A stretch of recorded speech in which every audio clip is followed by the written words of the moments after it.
Hai semua, kami dari grup 4 dan ini adalah video presentation kami di bawah tajuk Peningkatan Tamadun India dan China, Sejarah Bab 7 Tingkatan 1. Melalui video ini, Anda dapat mengenal lokasi peningkatan tamadun India dan China, memahami peningkatan tamadun India dalam aspek perluasan kuasa, dan memahami peningkatan tamadun China dalam aspek pendidikan. 7.1 Tamadun India. Tamadun India merupakan salah satu tamadun yang terunggul di dunia. Hal ini karena tamadun India telah mengalami peningkatan yang sangat mengagumkan dalam berbagai bidang seperti pemerintahan, perluasan kuasa, kebudayaan, ekonomi, teknologi, dan keagamaan. Lokasi dan perkembangannya. Selepas tamadun Indus berakhir, berlaku perubahan dalam perkembangan tamadun India. Perkembangan tamadun India berlaku apabila pusat tamadun beralih ke Lembah Ganges. Selain itu, perubahan ini merupakan tahap kedua dalam tamadun India. Seterusnya, perkembangan di sekitar Lembah Ganges membawa kepada kemunculan kerajaan-kerajaan kecil yang dikenali sebagai Janapada.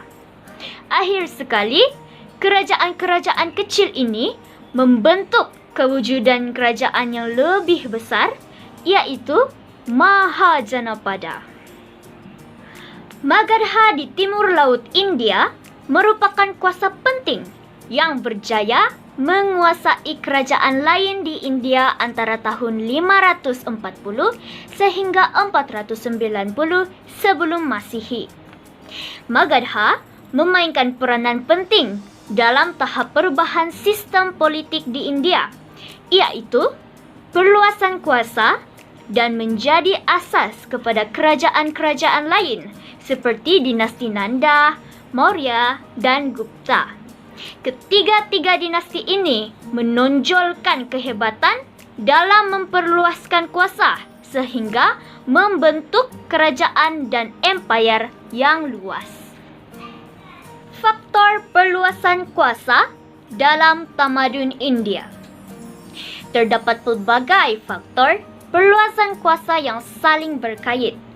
Antara faktor perluasan kuasa dalam tamadun India ialah kekuatan ketenteraan.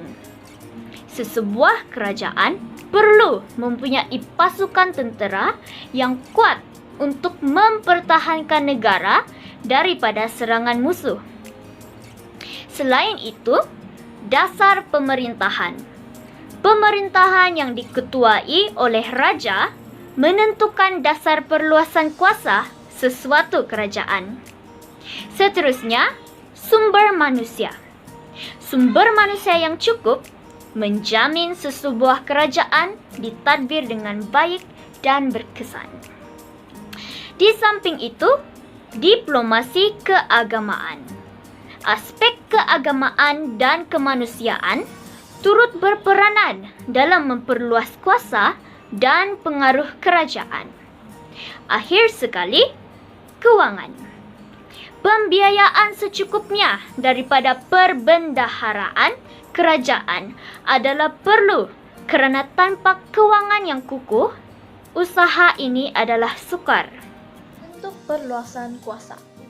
Terdapat dua bentuk perluasan kuasa di tamadun India, yaitu perluasan kuasa fizikal dan perluasan kuasa keagamaan. Perluasan fizikal.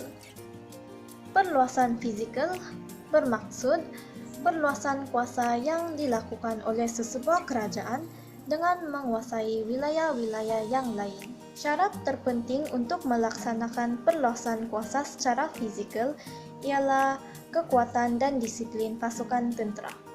Dalam tamadun India, perluasan kuasa secara fizikal dapat disaksikan dalam perkembangan dinasti Nanda, Maurya, dan Gupta. Pada zaman dinasti Nanda, perluasan kuasa dilakukan dengan kekuatan ketenteraan. Pasukan tentera zaman ini mempunyai 20.000 kavaleri, 200.000 infanteri, dan 3.000 pasukan bergajah. Empire ini menganjur dari wilayah Bengal di timur India hingga Punjab di sebelah barat, serta wilayah Deccan. Dengan pusat pemerintahannya yang terletak di Pataliputra. Dinasti Maurya meliputi Bengal di sebelah timur hingga Hindu Kush di sebelah barat. Pusat pemerintahan dinasti ini juga terletak di Pataliputra. Empire ini mempunyai 30.000 jumlah kavaleri, 600.000 infanteri, dan 9.000 tentara bergajah. Dinasti Gupta pula diterajui oleh Chandragupta pertama. Dinasti Gupta menguasai kawasan yang luas, menganjur dari Punjab hingga Bengal. Seperti empire yang sebelumnya, pusat pemerintahan dinasti Gupta juga terletak di Pataliputra. Keagamaan merupakan kaedah yang merentas sempadan.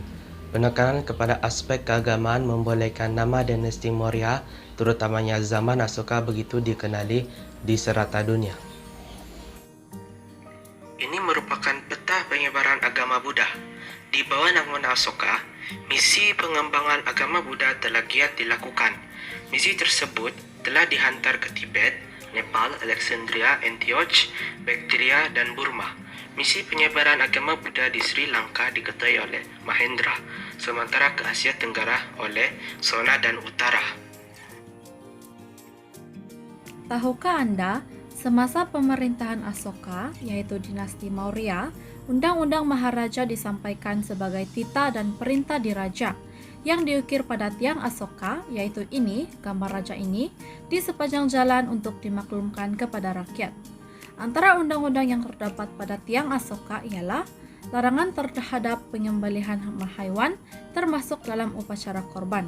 Seterusnya, raja diumpamakan sebagai bapa oleh masyarakat. 7.2 Tamadun Cina. Sebentar tadi, kita sudah mempelajari tentang tamadun India. Sekarang kita akan masuk kepada tamadun Cina. Tamadun Cina juga telah menunjukkan peningkatan yang begitu mengagumkan dalam pelbagai bidang, termasuklah pemerintahan dan pentadbiran, sistem ekonomi, teknologi, intelektual, dan pendidikan. Aspek pendidikan mengalami peningkatan yang pesat semasa zaman pemerintahan dinasti Qin dan dinasti Han. Pendidikan menjadi asas penting dalam kemajuan yang dicapai oleh tamadun Cina hingga membolehkannya menjadi antara tamadun yang teragung di dunia. Perkembangan tamadun Cina pada era peningkatan ini masih lagi muncul di sekitar lembah sungai Hanghe. Kawasan yang subur dan kedudukannya yang strategik menjadikan lembah sungai Hanghe sebagai kawasan yang sesuai untuk dijadikan pusat kerajaan. Dinasti Qin. Dinasti Qin muncul sebagai kerajaan paling utama di China semasa pemerintahan Raja Zheng, yang juga digelar sebagai Maharaja Shi Huangdi. Dinasti ini wujud antara tahun 221 sebelum Masehi sehingga 206 sebelum Masehi. Wilayah dinasti ini luas, yang meliput dari bahagian utara sehingga ke Gurun Gobi dan selatan China bersempadan dengan Vietnam. Maharaja Shi Huangdi merupakan pemimpin dinasti Qin yang bertanggung jawab menyatukan China. Kestabilan dalam bidang politik yang wujud pada zamannya membolehkan peningkatan berlaku dalam bidang ekonomi dan sosial. Dinasti Han. Dinasti Han ketika zaman pemerintahan Maharaja Han Wudi pada tahun 140 sehingga 87 sebelum Masehi telah menunjukkan peningkatan dalam bidang perdagangan melalui pembukaan laluan sutera, bidang pentadbiran, dan bidang sosial. Laluan sutera adalah laluan perdagangan daratan terpanjang di dunia yang melibatkan China sehingga Empire Rome. Dinasti Han juga melaksanakan sistem pemilihan pegawai perkhidmatan awam sebagai salah satu perkembangan dalam sistem pendidikan. Perkembangan pendidikan dalam tamadun China. Pendidikan di China telah bermula sejak zaman dinasti Shang, namun dia berkembang semasa zaman dinasti Zhou. Pada waktu itu, terdapat ramai ahli falsafah seperti Confucius yang menarik perhatian masyarakat. Antara karya beliau yang terkenal adalah Lunyu atau Analects. Sehingga hari ini, ajaran Confucianism masih digunakan. Pada zaman dinasti Qin, pendidikan menekankan aspek pemahaman perundangan yang diasaskan oleh Han Peizi, yang mengutamakan ketegasan undang-undang bagi mengawal tingkah laku manusia. Sistem pendidikan juga menjadi lebih tersusun apabila Maharaja Shi Huangdi menyeragamkan sistem penulisan. Cai Lun.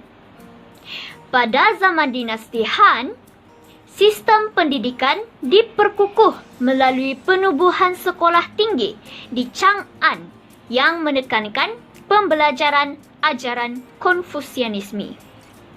Sistem pendidikan semakin bertambah baik dengan adanya teknologi pembuatan kertas daripada campuran kulit pokok, serpihan rami kain, dan jaring oleh Cai Lun. Selamat dalam sistem pendidikan tamadun Cina adalah dapat memupuk nilai moral dan etika, lulus peperiksaan perkhidmatan awam, memilih pegawai kerajaan, mengekalkan ajaran Konfusianisme dan membezakan golongan elit dengan golongan rakyat. Tahap sistem pendidikan. Sistem pendidikan mereka telah dibahagikan kepada 3 peringkat, yaitu pendidikan rendah, pendidikan menengah, dan pendidikan tinggi. Dalam pendidikan rendah, tumpuan diberikan sepenuhnya untuk menghafal tulisan serta buku suci tanpa perlu memahami maksudnya. Pendidikan menengah. Pendidikan menengah memberi tumpuan kepada aspek menulis karangan dan sajak. Pendidikan tinggi. Pelajar dikehendaki menerjemahkan dan menginterpretasikan buku suci serta pelajaran berkaitan etika, upacara, adat istiadat, dan tanggung jawab rakyat kepada raja dan negara. Ciri-ciri sistem peperiksaan perkhidmatan awam. Yang pertama, peperiksaan ini sangat kompetitif. Hanya lelaki dibenarkan menduduki peperiksaan ini tanpa mengira latar belakang dan status sosial.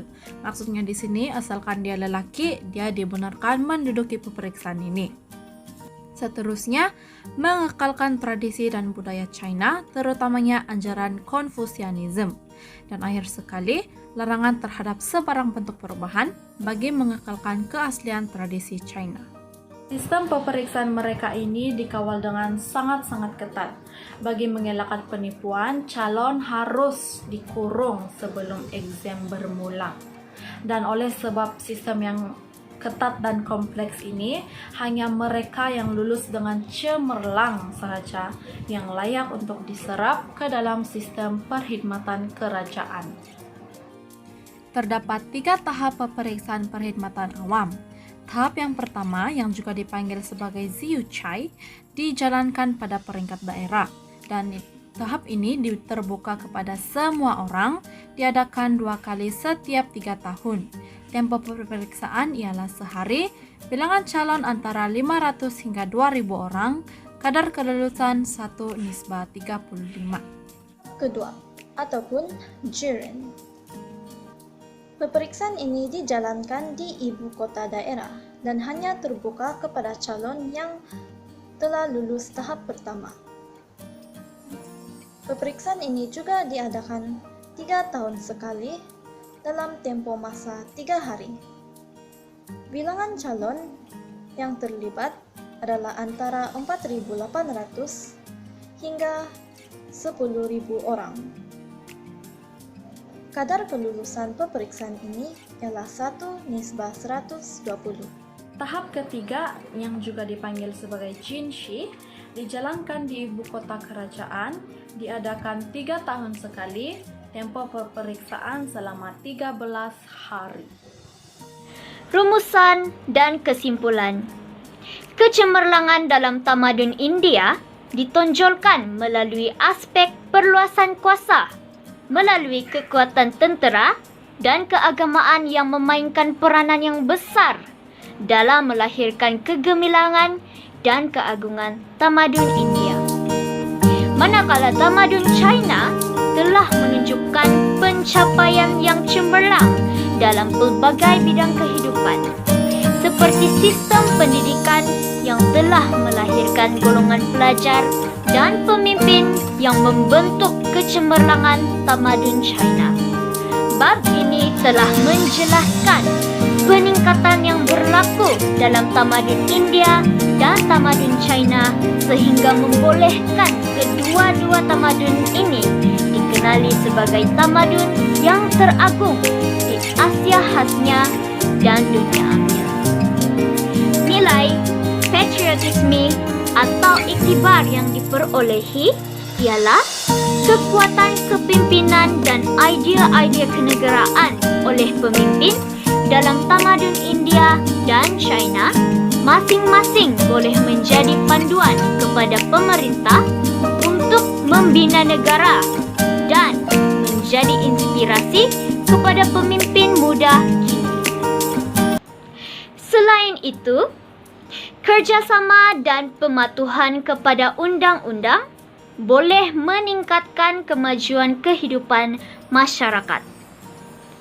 Seterusnya, bagi diri dan keluarga, penglibatan dalam aktiviti kemasyarakatan dapat menyemai semangat berani dan tabah dengan menguji ilmu dan kemahiran yang kita miliki serta bersaing secara sihat untuk mencapai kejayaan. Akhir sekali, untuk negara, kita perlu menanamkan rasa hormat kepada pemimpin kerana mereka merupakan tonggak pemerintahan yang memacu kemajuan dan kemakmuran negara serta memastikan negara dapat bersaing di pentas antarabangsa. Sekian dan terima kasih, itu sahaja daripada kami grup 4. Terima kasih kerana telah menumpukan perhatian sepenuhnya kepada video ini. Saya berharap objektif kita telah pun tercapai. Bye. Peace out.